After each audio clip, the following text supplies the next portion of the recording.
Hey everyone, and welcome back to the Lucas On podcast. Today is a conversation with David Melse. Now, I was really excited for this one, I'm not going to lie. David and I have known each other for a while, and he's currently doing a podcast, kind of similar to this one, but he's trying to make $10 million in the next 10 years, which is a very, ambitious goal. So we talk a bit about that, about kind of his mindset around money and some of the changes that he's making, some of the things that he's striving towards, and also a bunch of burning questions that I kind of had to ask him. We've both seen each other since we've become friends go through, kind of multiple life and business changes. So I kind of wanted to really hone in on what I think makes him, a good guy and perfectly capable of achieving the goal that he's set. So I tried to queue up a lot of things that I was very personally curious about him and tried to kind of frame them in a way where he could give his thoughts and opinions. We talk about a ton of stuff in this interview, in this conversation, and I found it really interesting, and I hope that you do too. So here we go. Hope you enjoy. I kind of wanted to start this off by having, because I suppose I could do like a typical introduction and be like, here's this podcast, $10 million, 10 years. But I feel like since I've gotten to know you, you've had quite a few roles and been involved in quite a few different things. The podcast just kind of being like one of them. And so I guess what I thought would be a more pertinent question is how do you label yourself when you're thinking about yourself or when you're meeting other people? When you rock up and shake someone's hand, are you thinking, I'm an entrepreneur, I'm an investor, I'm a fitness guy? Like, what are those kind of like labels that you've given yourself? Yeah, it's a good question. I think recently with this move into coaching and business coaching specifically, that's been an easier label to utilize. And so up until then, I was in kind of no man's land, right? Yeah. There's a lot of different words I could use to describe myself. And I mean, there's a time and a place for all of those different titles. And I think it really depends on who you're meeting, right? Yeah. Someone of like my parents' age, for example, it's just a lot easier to say, I own a X business, or I'm in marketing or whatever, right? Yeah. Whereas if it's someone a bit younger or a bit more like, I don't know, up to date with what the world is going through, like it's a lot easier to be like, well, I've got a few different things and here's what I'm mostly focused on. Yeah. But I find that it does help having a clear label, and it was actually a task that I set myself last week because I found that I was potentially missing a lot of opportunities by not having a clear enough answer. Interesting, yeah. So therefore, I forced myself to create an elevator pitch essentially, and to define what I'm doing and what could end up in opportunity, right? And so what you'd say the main hook on that is that you're a coach? Yeah, I'm a business coach, specifically working with business owners that are interested in making $10 million. Yeah. And from there it's like, oh, that's interesting. Yeah. It's a little bit different than the normal, I want to work with business owners to make more time, save time or make money, whatever, right? Yeah. So. Yeah, it's more actionable, tangible. Yeah. Yeah, and it also, of course, ties into the podcast and the content and the website and everything else that I've built around that 10 million in 10 years brand. Do you see yourself as a content creator, or is creating content just kind of, is that more fulfilling your role as kind of a marketer? I mean, I do see myself as a content creator of sorts. I don't think that's like comfortable to say because I don't feel that the standard of my content, quote unquote, is amazing. I see it more as a tool to document rather than having perfection. So that's the way I look at that. Why do you feel like you have that mindset of documenting? Well, I've always believed in it, and I don't know why. I'm not sure where it comes from, but I've always really liked that idea of having content to look back on, and having I've always seen it as a really good investment as well, to spend that time and energy to create content that's available on the internet forever. It's a one-time investment that stands the chance of paying dividends many times over. Yeah. Have you experienced a lot of dividends from it, even in the short time that you've kind of been doing it? Yeah, and it's really random where it comes from as well. Like it's, especially recently, like having done 65 episodes now of the podcast and having content that's been online for almost a year. It's been really interesting. People that I'll meet through, say, Emily, my girlfriend, and they've like listened to the podcast. Yeah. And they've consumed it, and Jesus, man, like that's a long time ago, right? I don't know what was happening a year ago, not specifically anyway. And so you'll get people that have maybe stumbled across episode 8 or something. Yeah. And they're like, oh yeah, I remember when you were talking about that. It's like, okay. And it really catches you on the spot, and you've got to think and reflect back on that time of life. Yeah. That's a really good point. That's really fascinating. The idea that someone could just, on Spotify or Apple Podcasts just stumble upon you, but it's you from like 3 years ago. You know what I mean? Run into you in real life and be like, damn, I'm so glad you liked this album. And you're like, oh yeah, 3 years ago, I guess I did like that album. That's interesting. Do you think there's any similarities between that and the idea of like journaling? Because you always hear that journaling's like supposed to be quite like an effective tool for like dealing with like your mental health. As a man, I feel like there's quite a push to like recommend guys to be journaling. Do you feel like it's a lot of the similar concepts? I think so. Yeah. I totally believe that. I'm not sure why or where the joke originated, but there was some joke or meme right about podcasting and like instead of going to therapy, get like a podcast. And I think it's got some truth in it. I'm not sure why it's so therapeutic and why it feels so good, but to me it is really like a good outlet. Yeah. And so that's how I started, just doing the solo ones, right? Yeah. They weren't always with guests, and so I think having done a few of them, that are just me talking to myself, and it kind of was a weird thing. Yeah. But yeah, really therapeutic. Why did you decide to switch to interviewing people? I always had an interest in other people's stories, and I always wanted to include that as part of the I guess something that fulfills my own interests. Yeah. It was the technology, or the fact that I was using my iPhone only to record at the beginning. That's why I didn't have guests from the very beginning. Interesting. Yeah. Yeah, it'd be hard to convince them to come on the drive out with to the coast with you, right? Yeah. Because so many of those early episodes, you're like, hey, it's me, I'm in the car, I'm on the coast, I just wanted to talk about this. And that is the reality of being a little bit loose with posting. As soon as you hit post, it's kind of there, right? Yeah. Obviously you can delete it, but I'm not one to do that. But it does make me think a little bit more consciously about future episodes and just trying to maintain some form of quality, or I don't know if professionalism is the right word, but just being aware that it is out there. Yeah. Yeah. I guess, this is something you kind of touched on just before we started, but do you think that's, you're kind of consciously thinking about it now and kind of moving into that area because it was more important to you in the beginning just to get started and be putting them out consistently, and now that you're kind of in the rhythm of it, you can start more focusing on adding those elements of like, okay, how do I make this a little bit more quality in? Is that why this is kind of is starting to bubble up for you now?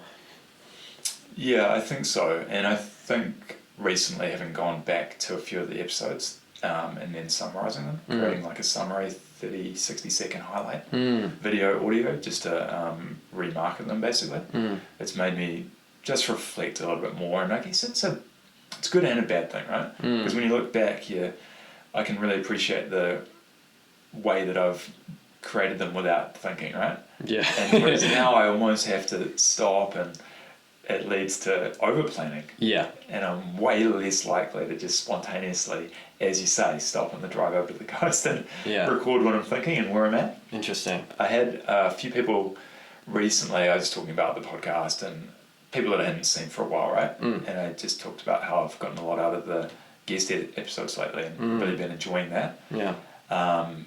and I mentioned that I might just stop doing the solo ones, like just go only for guests. Yeah. They're like, no, the solo ones are good. Like, they're a good insight, and I like usually get something out of them. Yeah.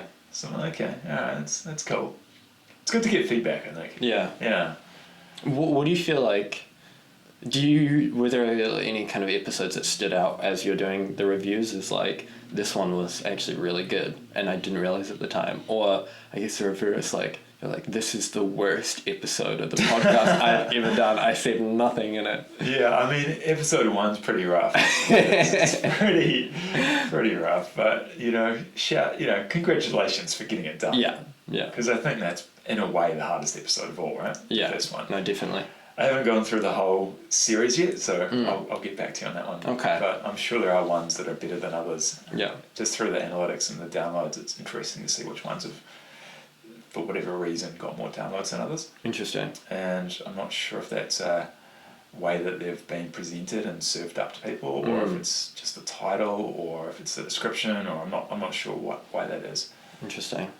Yeah, podcasts, they don't seem to have great discoverability. Like, it's kind of hard for people to organically fall upon podcasts. Is it so you're kind of making these review videos now? Is that something that you've thought about at all? Like, making more content around like what's happening on the podcast to push people to that? Yeah, I just put myself in like a consumer's shoes, and I thought, like, rather than finding a podcast like mine and then seeing the title and seeing like a 2 or 3 sentence description, I thought like having a 30, 60, 90 second preview, just explaining what it's about, how long it runs for, what are the key points. I just thought that might be a good like way to hopefully get more downloads, really. Do you ever promote it when you meet people in real life? You're like, hey, you should listen to my podcast. Yeah, a little bit. Stream it up, Yeah, occasionally. Like I was at an event recently and there was just a whole bunch of new people I was meeting, and I guess it was a natural subject to talk about. Maybe because like I didn't have a strong elevator pitch at that point, and it just felt like an easy thing to talk about, right?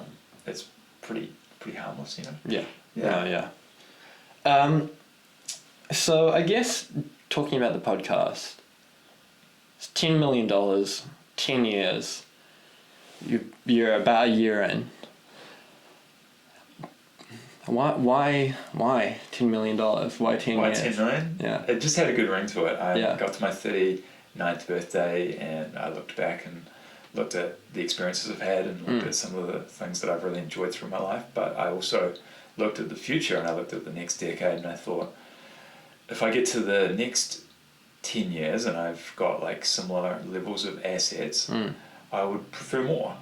So I'm a big believer in planning and having a target to work toward.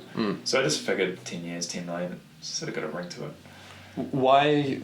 Where does that like preference come from? Like, why are you looking to grow your assets? Is there a certain Birkin bag you got your eye on, or like? No, I'm not overly materialistic, although I do like nice things. I just felt that with money and with resources would equal freedom, right, and allow me to go on adventures and do more things. But recently I had a guest on there that had reached the 10 million mark, and he sort of dispelled that theory. It was almost the opposite, and it really made me stop and think and reflect on the challenge. Mainly because when I associated money with freedom, it was the opposite of his reality anyway. So it really forced me to think about the priorities that I've got and what I am working toward and what I do want to be spending my time on. I think that if I was purely interested in the money, there's probably a different route I'd go down. Yeah, that's interesting. Yeah, I think that's so true. I always think about that because I've no like interest in, at least at this point in my life, I have no interest in like real estate, or like I just like really don't care about it, and it's just not like an asset class that I kind of want to be involved in at all. But sometimes I do kind of get this like feeling, like almost kind of like a guilty feeling, because there's so many people that have made so much money very quickly in real estate, and we've such like a real estate culture as well in New Zealand. You know, it's supposed to be, you know, one of the best asset classes to invest in New Zealand, and you know, blah blah blah blah blah. You read Rich Dad Poor Dad, he's like, make sure you get yourself some real estate, and just not having any interest in that. I think it kind of exposed to me a little bit more of my personal motives.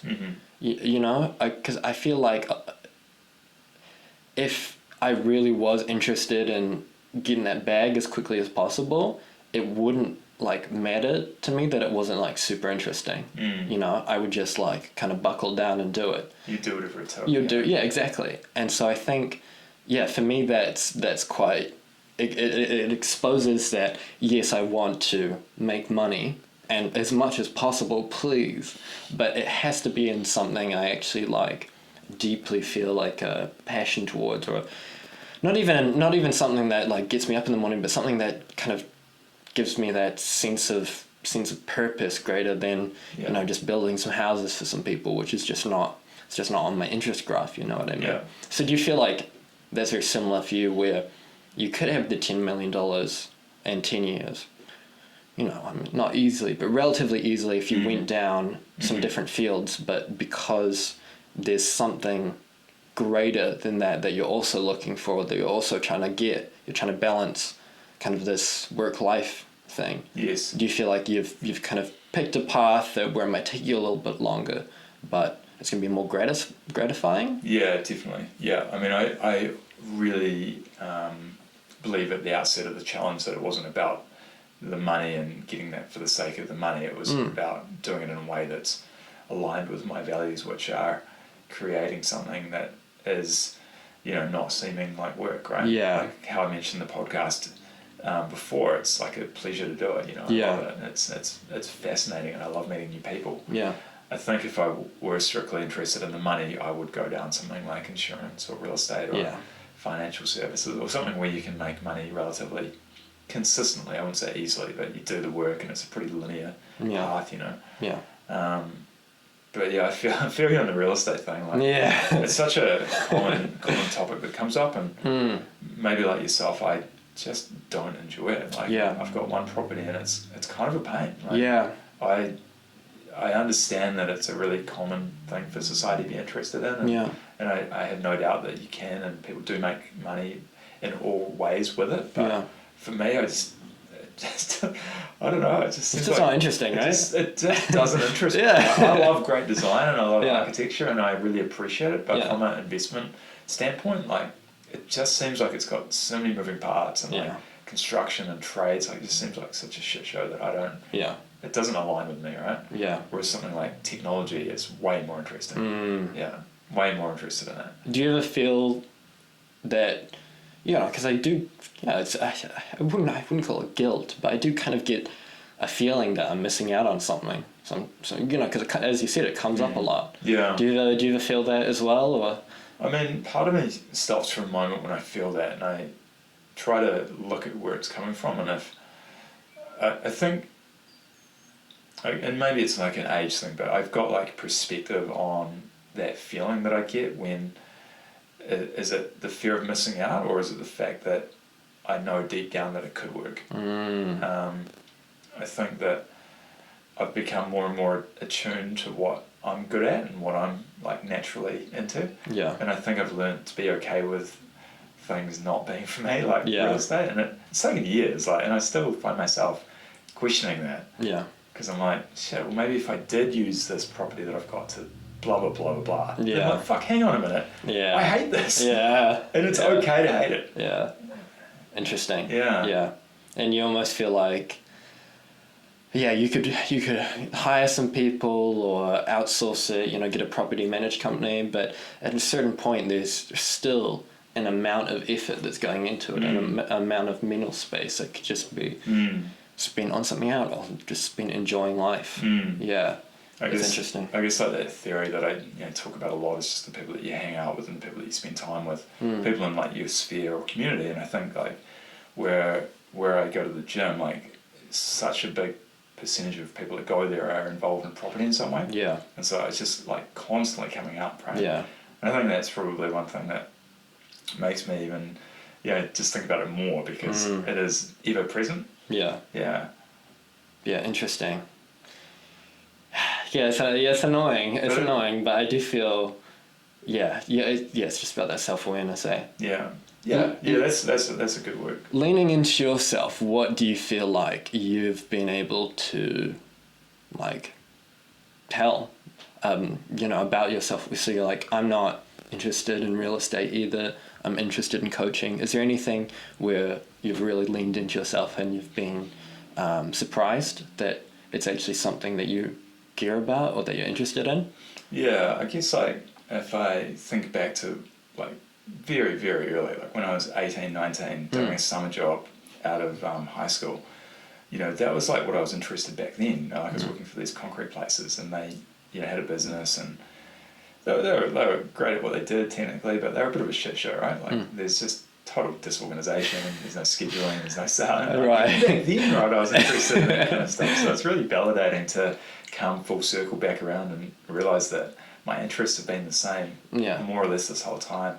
I've just tried applying them in different ways and to varying degrees of success. But I think the path I'm on now, it just feels a lot more natural than anything else that I've delved down. Yeah. Recently, anyway.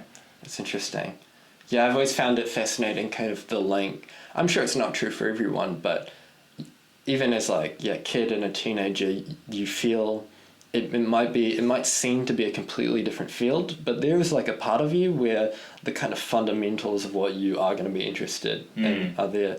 When I was a kid, I always wanted to be like a movie director, and then I kind of fell out of love with it going into high school, because we started doing media studies, and I was like, this is all over my head. I don't know if that is actually the job I want. It sounds like it's mostly organizing people, and not a lot of the stuff that I thought it was, which is you just start pointing the camera and you've made Jurassic Park, But then, just kind of like leaning into my self-awareness a bit, I was like, that's crazy, because I was a kid, I wanted to be a movie director, and I stopped liking that, and then I just started like directing.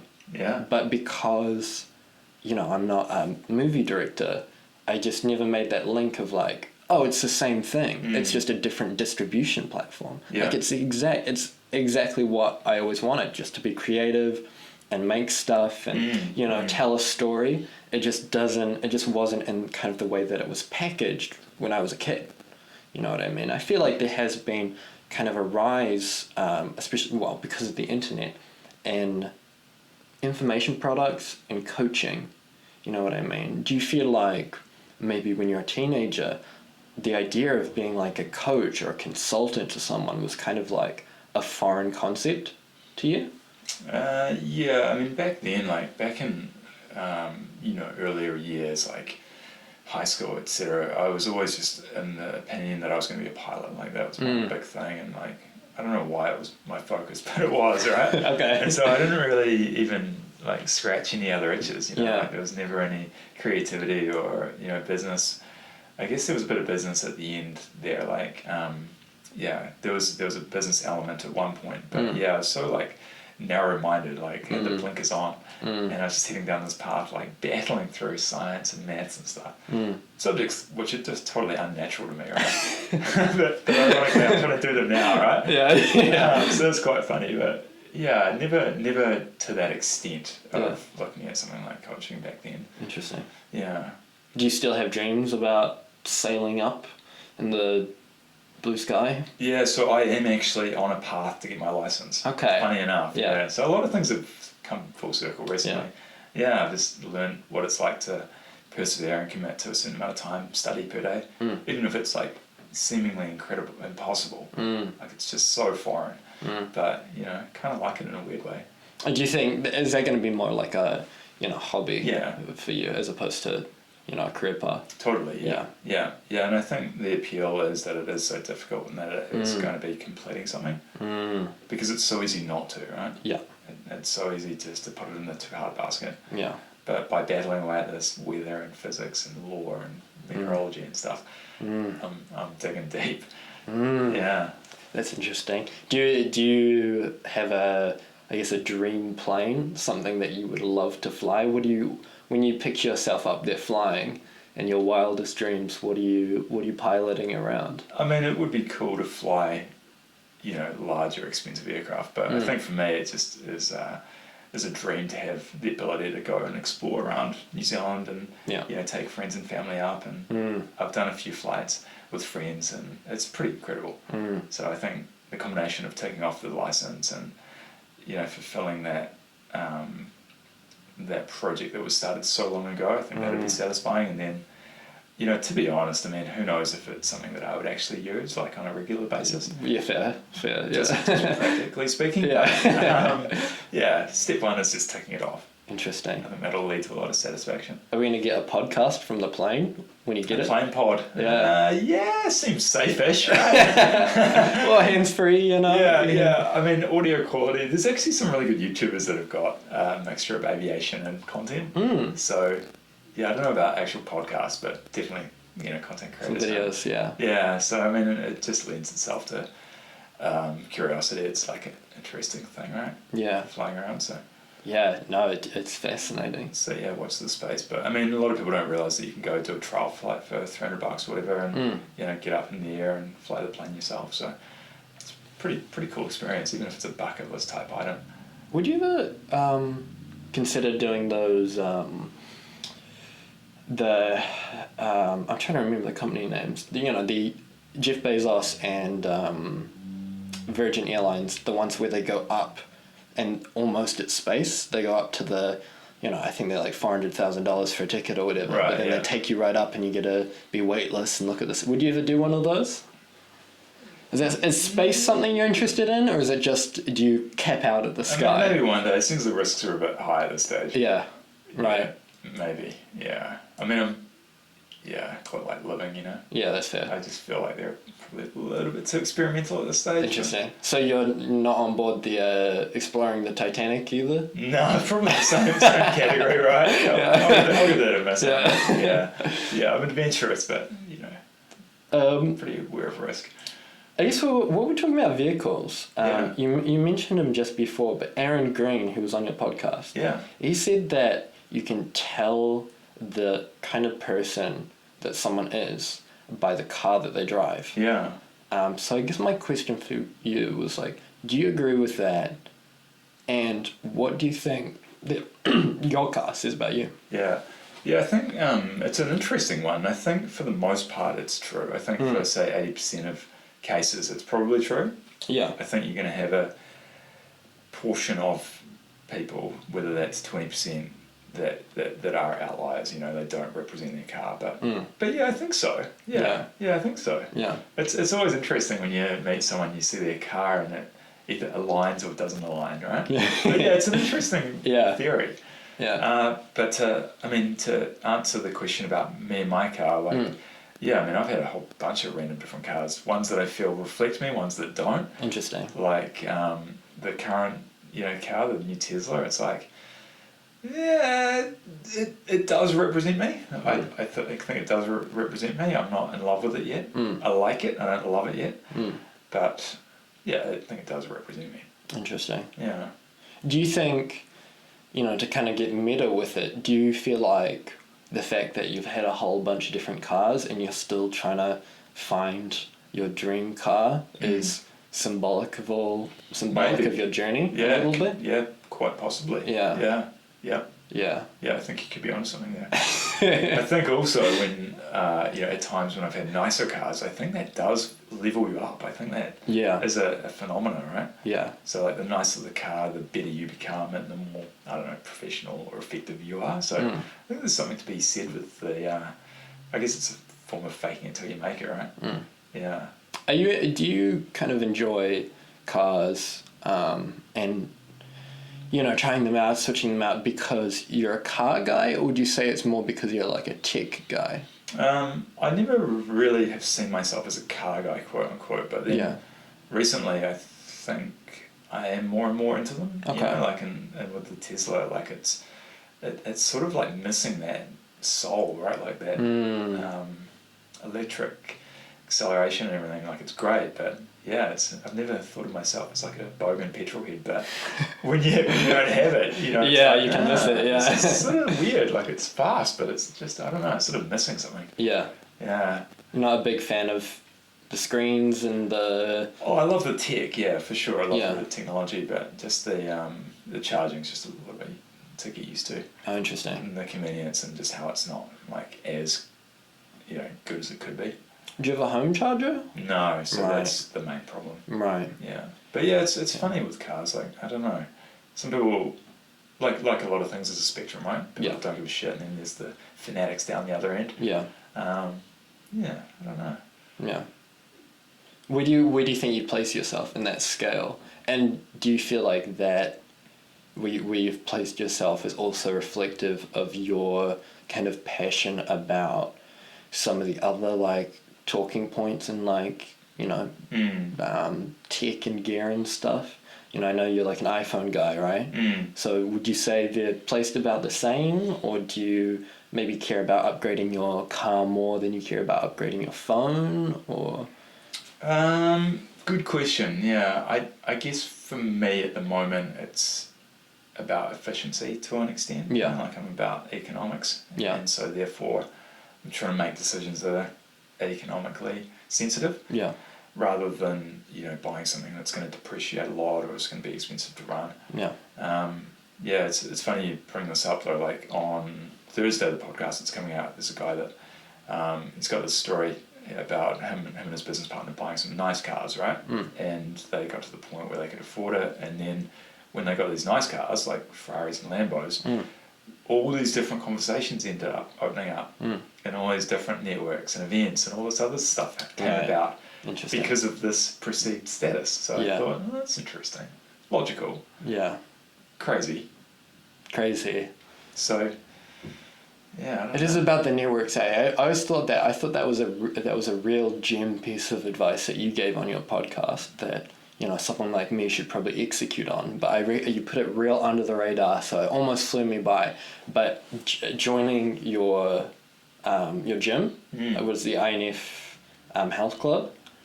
You know, compared to City Fitness or whatever, it's expensive. As you said, the moment you're in there, you know, so many real estate guys, everyone in there is like not only successful enough to be paying for a more expensive gym, but they're going to a gym, so they're actively showing that they're kind of motivated. Yeah, and so I spend a lot of time thinking about that, like areas where potentially there is like kind of a hack for someone who's like really trying to work their way up, where it's like maybe, you know, you just put some money aside and you get the more expensive gym, or, you know, is there a car club that you could go to just as like an observer, but because they're the right type of cars, you know, you're building the right kind of connections for where you want to go. Maybe it's the model yacht club, but I don't, you know. I mean, it's I guess, depending on where you live and like where you sort of hang out, right? I think one of Grant Cardone's books, he's talking about that. He's talking about like, you know, going out for lunch at the same place every day. So say it's like a nice-ish restaurant. If you're going there every day, like you'll get to know the service staff, like you'll get to know people, like you'll see probably the same people go again, and then you know, that could lead to conversations. And so similar, I guess, like where you spend time and who you're hanging out with, it all sort of matters. Yeah. The gym's an interesting one, as it isn't like a stereotypical like networking environment, right? Yeah. Technically, it's there for fitness and health, but what I find is because of the shared facilities, it does turn into more of a networking or a community-based environment. That's interesting. Yeah. But yeah, I guess in the past, you know, like people would go to certain bars and restaurants, hang out and socialise, whereas now, you know, the health club, it is more of a facility that offers an alternative, right? Yeah. And I guess, you know, depending on what your goals are, the different venues might, you know, because I'm sure there's bars and places like that where, you know, it has equal clientele, but maybe if you're trying to get into something in the hospo industry, that would be a more appropriate place to frequent and hang out. Or if you're trying to get into real estate or get into, you know, fitness or supplements or something, maybe the gym would be a good place to go. Yeah, that's interesting. Yeah, I guess there's all other types of event as well, right? Like, you know, there's the breakfast networking groups. There's also the Canterbury Club and the Christchurch Club, and then there's like working men's clubs. I guess like sports clubs, car clubs. Yeah, it's interesting, right? Yeah. When you step outside of like your own immediate group of friends and acquaintances, when you start like looking a little bit more laterally what's out there, and how to meet new people. Like just recently, I went on this Ferrari day with a few people, friends, you know, like it was quite interesting. You know, like generally they were sort of older, retired people, but then also just like, yeah, I mean, the fact that you got a Ferrari, it's like there's got to be some story behind that, right? Yeah. Yeah. No, absolutely. You know, just Joe Blogs, so to speak. Yeah. I guess while we're on the subject of the gym, you live seemingly quite a healthy lifestyle. Like you're doing well, you have these goals, you set them, you've done 75 hard a couple of times. So I guess I was just curious about how you do such a good job kind of balancing that with your other aspirations, making time to go on a run, to do whatever you need to do while also kind of chipping away at your goals. Yeah, so when I turned 38, so a year before the $10 million challenge started, when I turned 38, I think it was over lockdown, and I looked in the mirror and I was just like, I'm not super happy about this. Like, right. I want to make some changes here. And so that led me to going on a fitness journey, I guess we'll call it. Yeah. And so I, knew a personal trainer. I knew that they were someone that I like respected and trusted. And so I just started on that journey when I was 38. And yeah, it hasn't always been the case, right? Like, especially in the years immediately beforehand, like I was probably going down a bit of a bad pathway with like boozing frequently and therefore eating not so great. And I was always exercising-ish, but it was not like a overly healthy lifestyle. And so when I turned 38, I just decided to make some changes, and that's when I think I became aware of like the 75 hard challenge, and then I started my own one, the 30 flex challenge. Yeah. And yeah, it's sort of where I'm at now. I'm just still exploring, still like trying to figure it out. Like I wouldn't say I've nailed it, but I'm definitely a lot further ahead than I was 2 or 3 years ago. Yeah. So yeah, it's a ever evolving thing. It seems like you set a lot of goals and made a lot of progress towards those goals in the last, I guess 3 to 5 years, right? Why do you feel like, what has it been about this period in your life that's really prompted that, do you feel? I guess just that recognition that to change you got to do something different, like you can't do the same thing and expect different results. Yeah. And so that's led to this fascination of what does work, clearly it's not enough to just join the gym, you got to go to the gym, and we know that eating's a part of it, and all these different components tie into it. And I guess it's just a curiosity that I have. Yeah. It's a fascination of why some people are able to change and others aren't. I think like the most recent realization I've had is that like stress is such a prohibitor to growth and to like weight loss, for example. So that's something that I'm really conscious of at the moment, and trying to keep that in check. So, how well do you sleep? At the moment, quite good. Yeah, I track my sleep and I try to do like those fundamentals, like relatively consistent bedtime, not eating before bedtime, no coffee before, all that sort of stuff that you'd expect. But again, like if you've got that underlying stress, like if there's periods of stress, all that other shit just goes out the window. It's so irrelevant, like you can do all those parts, but if you're stressed, you're still going to sleep badly, right? Yeah. Right. So that's why I'm trying to manage that as well as possible. But work in progress. Well, yes, stress is a never-ending battle, huh? Yeah, it's just I don't know if you've seen that graph, right? The stress productivity bell curve. No, I haven't. So it's essentially a bell curve where down the bottom is productivity on the x-axis, and then on the y-axis it's stress. So essentially, you need a certain level of stress to be productive, but then at a certain point you become overwhelmed and you become overworked and you're so frantic and like strung out that you're less productive. So therefore the secret is to keep your stress in a certain bandwidth. Yeah. So that you've got some stress but not too much. Yeah. Yeah, I'm gonna get that tattooed on me. I believe it. So much.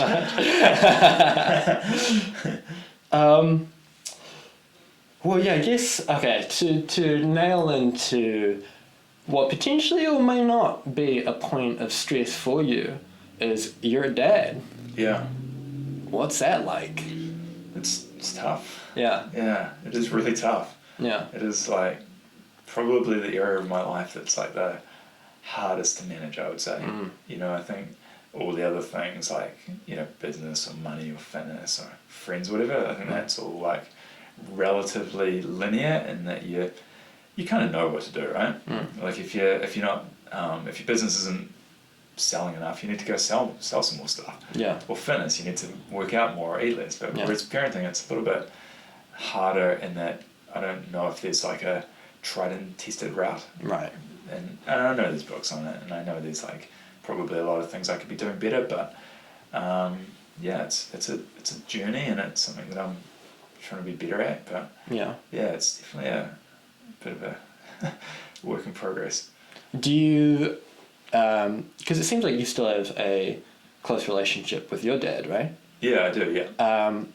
Is there anything that you think about when it comes to anything he's taught you, or anything, just from your family that you are actively trying to carry on, or things you're trying to avoid? Yeah, I mean, definitely, you know, that is top of mind, like the relationship I have with my dad, and like how I was raised. I try to like definitely take the bits that I see as like good and healthy, and to try and utilize those. I mean, it's definitely a big reference point. I guess like everyone's just trying to figure it out though, I think. Like, I guess I think parents can be too hard on themselves as well, like trying to fit that perfect mold and trying to be something that's maybe not the case. But yeah, I just doing my best I can, really. Okay, so this is kind of like a left field question, so let me know if you don't have an answer for this. It's totally acceptable. But you know, you have a daughter, you have a wonderful girlfriend, and it seems like you have quite like a healthy relationship with the woman in your life. Something that I've kind of encountered through my hijinks throughout the years that kind of concerns me is just through knowing people through some of the girls I've dated, wealthy guys, you know, they should be on top of the world, and in a lot of ways they are, but their relationship with women and their relationship with themselves, I would consider not very healthy. You know, just a lot of insecurity, which leads to kind of bad behavior. And so, you know, these guys, which in every other way in their lives, I would be like, yeah, that looks sick. Like, I would like that as well. You know, just hearing about this kind of unhealthy, insecure relationship, you know, a relationship with women, it kind of, it gets me worried that maybe falling down that pathway of searching for wealth or searching for purpose to kind of fill like that insecure hole in yourself, it doesn't really fill that hole, if that makes sense, and you end up taking it out on the wrong people, on non-people, you know what I mean, if that makes sense. So I guess my question is, like, how do you feel like you've managed to maintain a healthy relationship with the woman in your life, and I guess in general the other people in your life, as you've gotten older and as you've like achieved your goals, if that makes sense? Yeah, I mean, this has been a long time in the making. This has been an area that I've been married twice, I've been divorced twice, and so what I've learned is by being single for an intentional amount of time, and not trying to date immediately after, that was like the best thing that I could have done, right? Interesting. Spending that time and enjoying my own company, becoming like focused on things that I intrinsically enjoy, you know, like whether that's the fitness or whether that's work or friends or, being in the right mindset and the right headspace to enter into a new relationship is critical. I think that's an issue that people, you know, often fall into, right? Like they're jumping around from one relationship to another without taking the time to decompress and to actually, I think, I don't know, like I'm just going to butcher this, but, you know, it's like that. If you don't have a good relationship with yourself, it's pretty hard to have a good one with someone else. Right. So I'm such a believer in having full comfort with your own self, enjoying your own company, and then I think you're just going to be so much more appealing and capable of having a relationship that's healthy with someone else. Yeah. And it just so happened that with Emily, we were, you know, similar age, similar backgrounds with other relationships, and that we're both in a similar phase of life, right? It wasn't some awkward dating site as well. It was just a natural thing that came about, and I think there's like something to be said for that as well. Yeah. And the universe providing that when you're ready, someone will appear. Yeah. I think it's often said that when the when the student's ready, the teacher appears. But I think the same applies for a lot of other things, you know. No, you're right. Yeah. So, I'm pretty passionate about this. You know, like when people are going through relationship troubles and when they're struggling, I don't think that it's always the best thing to solve it or to like work on it. I think it is often best just to end it. Yeah, interesting. Know? Like I think it's a pretty reckless blanket thing to say, but I think way too many people waste time in relationships that aren't healthy and aren't ever going to be healthy. Yeah. And that's speaking from experience. Yeah. Yeah. I think also like using the services of a counsellor, I think that's also hugely helpful. Yeah. Both for finding your own self and your own strengths. Yeah. But then also working through either a relationship, ending or, even if you are entering into a new one, like I think that's another unknown gem, you can see the counsellor at any stage.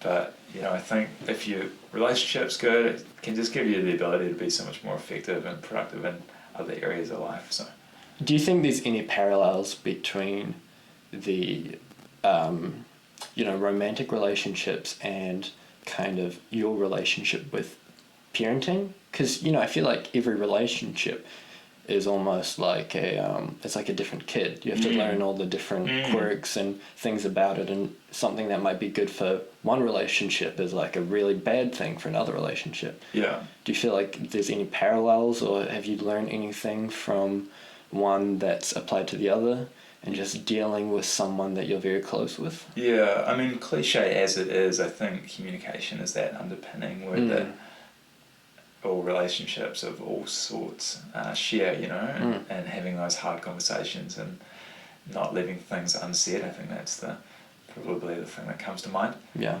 If something's on your mind or if something's bothering you, then, finding a way to bring that up in a reasonable way, I think that's really important. Yeah, interesting. But, easier said than done, though, right? Yeah, it is. Right? It is amazing how we get in our own ways when it comes to communication. The idea of having a hard conversation, it shouldn't be hard because it's just a conversation. Yeah. But when you have to talk about something, you get that feeling in your throat, and hey, can we talk about it? And it's like the hardest, just getting those initial words out. Totally. Even it's like, it's harder than a session in the gym. Absolutely. Yeah. Yeah, and we all know when those conversations need to happen, right? Yeah. And I think from my perspective, like a lot of those have happened because of some form of accountability. Either the counsellor or the coach I've been working with has really laid down that law and said, like, look, you need to do this. Yeah.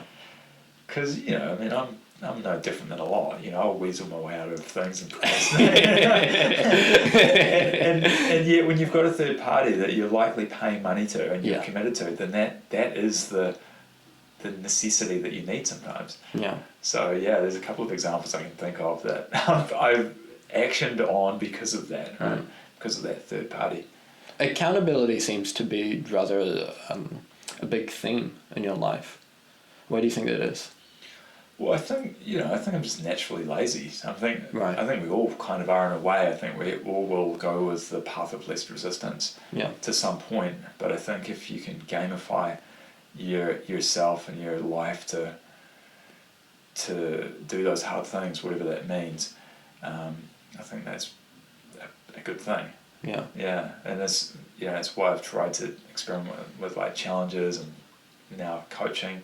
Yeah. I find that if you can find a way to do those hard things, then you'll get some good outcomes. So would you say that you've almost developed this kind of system for yourself, whether that's through, working with a third party or just having your own value systems to almost battle with what you feel like is kind of your nature in a way? Because, you're very driven and you have these goals and you want to achieve them. As you said, you kind of feel like you're a little bit naturally lazy. So do you think these kind of systems that you're talking about are your way to combat that? And totally. Do you feel like there's an area in your life where you potentially need more of that? Yeah, I mean, I am constantly curious about this, even today I wouldn't classify it as like a hugely productive day, apart from this podcast. But prior, I use my trick, which is to go on airplane mode on the phone and set the stopwatch. I think that's really good. But yeah, I mean, I guess it's just like that whole thing about being hard on yourself as well, right? I think there's a time when you could be doing better, but I think there's also a time when you should be kind to yourself. So I'm still trying to figure it out, but I do feel that having that third party in your life, I think there is value in that. Yeah. So yeah, keep on experimenting with that. Interesting. Yeah. Well, I only have a couple more questions for you. I don't want to take up too much of your time. What's the deal with what's the story behind your photo with Richard Branson? Oh, Branson, yeah. So that was way back in like 2003-ish, I think. Yeah. Yeah, I was a member of this group called the Presidential Inner Circle. It was this membership group way back, like 20 years ago, I guess now. And they did an event with Richard Branson. It was a breakfast event. They had him. They had this guy, Bill Ransack. He was the winner of one of The Apprentices. Okay. Yeah. And got to meet him briefly. Damn. Yeah. Funny photo. Yeah, it was a funny. You posted that on your story a little while ago, and I was oh my god. I know, it was just funny. I was looking back through Facebook memories trying to find something, and my friend Andrew was with me. He's like, "Oh, that's cool. Like, you should get that out." I'm like, doesn't mean much. But I guess it's cool. Okay, and final question. Tradition of this show, I've decided it's a tradition. Everyone who comes in here, I ask this: what is something that you feel like I could do better in the future when it comes to these interviews, so that the show, this format can keep on getting better and better and better? An area I could improve on, or something I could add, or... Yeah, I remember hearing that on one of your other episodes. Yeah. And I should have taken a mental note to be more prepared. This is a warning to everyone now. I thought you did a really good job. I like the way that you had follow-on questions from the key question. Being a podcaster myself, I know how hard it is sometimes to both concentrate on what is being said and then also where to take the conversation. Feedback, I like the setup. I think it's good. I think I can learn a lot from your podcast. Oh, well, thank you. Thank you very much. I think you did a great job. Thank you for being on. It's been cool. It's a good chat. Man. Thank you.